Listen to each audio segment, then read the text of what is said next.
I'm Bruce Bloom, and I founded and managed a New York advertising agency for 18 years until I sold it. So I know a few things about advertising, and I'd like to share with you today what I found out to be some of the biggest lies in advertising.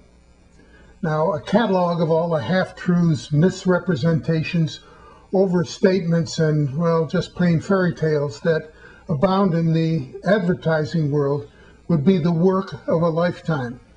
But just to provide a sense of how this all works, here's a sampling which, while exhausting, is not exhaustive. There's a lot more where these came from. Number one, the phrase, "and much more." Now, this phrase is usually punctuated with an exclamation point to make it seem exciting, is placed at the end of a list of appealing product features.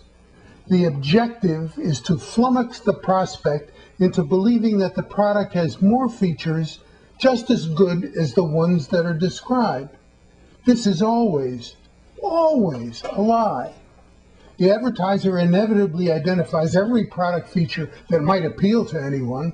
All the rubbish nobody gives a damn about is just gathered into the catch-all, "and much more," because the advertiser is too smart to reveal just how trivial it is. The prospect should be doubly cautious if the advertiser employs the variation "and much, much more," because this confirms that the product is truly hopeless. Limited time offer. This is an attempt to persuade the prospect to respond quickly because the advertiser understands the basic appeal of the offer is so shaky that the prospect will forget it quickly unless he or she acts upon it promptly. Now, the advertiser knows if we don't make the sale now, we'll never make it.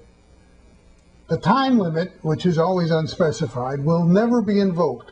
Unless the firm date is specified, you can be sure that you will never need to fear that time is somehow going to run out.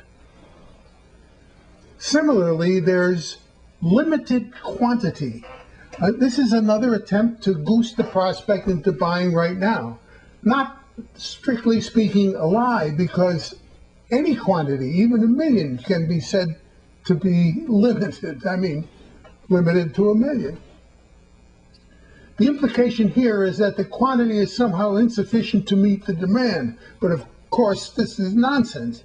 Now, if you were the advertiser, would you commit precious advertising dollars to a product if you knew that you were about to run out of them? Please, give me a break. Nothing is better, stronger, faster acting, more effective, whatever. This implies that the advertised product is superior to its competitors. But look closely. Even if no competitor is better, any one of them, or all of them, might be equally as good. Now, the advertising of what we call parity products, that is, products which are essentially the same, such as soaps often are, is infested with this claim or variations of it. One I like a lot is the ultimate whatever. Meaningless purple prose. An esteemed client in the television business, who was a client of my advertising agency when I had one, once revealed to me that his belief was that mere mortals were unlikely to experience the ultimate anything. Nevertheless, he approved this copy line from my ad agency for a made-for-television movie. To find the ultimate thrill, you must take the ultimate risk. Now, I look back with some embarrassment on that bit of hyperbole, though I take comfort that the ad was better than the movie. Now, you may be assured when you see ultimate in advertising copy that the maker of the ad has serious reservations about the product.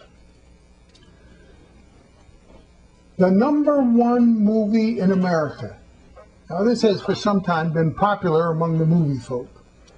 At any instant, it's likely that ads for one or another of the big movies in theatrical release are trumpeting this claim. Now, what is never explained is exactly how a movie qualifies to be the #1 movie in America. Is it who sold the most tickets this week since release, best reviews, best publicity, most award nominations? Who knows? Nobody. Nobody knows. I used to believe that an advertising claim was used over and over again because experience proved that it worked. I've since learned that that is not necessarily so. Often it's a matter of the same people recycling the same weary old ideas because they're simply unable to hatch any new ones. And I expect that's the case here. In depth. Now, this is another meaningless claim that's apt to be found in promotion for television programming, which I know very well, and probably for news. Special reports are generally touted as being in-depth, no matter how shallow they may actually be. Only rarely do television reports plumb meaningful depths, as television's decision makers tend to opt for sound bites and quick summaries, believing that longer treatments bore the audiences and drive them away. If it's in-depth reporting you're after, try the New York Times. Here's one you find all over the place. Free. Now, this is almost always a lie. Usually what it means is that an item may be had without additional cost, provided you pay for some other item, or pay some vastly inflated shipping and handling cost, or pay for something. So if you have to pay, well, it's not really free, is it? I always remember what my daddy said: there's no such thing as a free lunch. Alas. Finally, let's look at America's biggest Ford or Dodge or Chevrolet or Toyota, whatever, dealer. Now, this is an easy lie to make, because how can it be disproved? But come on now, are we really expected to believe that America's biggest Ford dealer is located in, say, Altoona, Pennsylvania? But this is one of those advertising lies that's so transparent that most people simply tune it out. But it gives the auto dealer a nice warm feeling. Well, on and on they go, but this is America, fellow citizens, and the occasional weasel word ad is a small price to pay for the protection of the First Amendment. Am I right?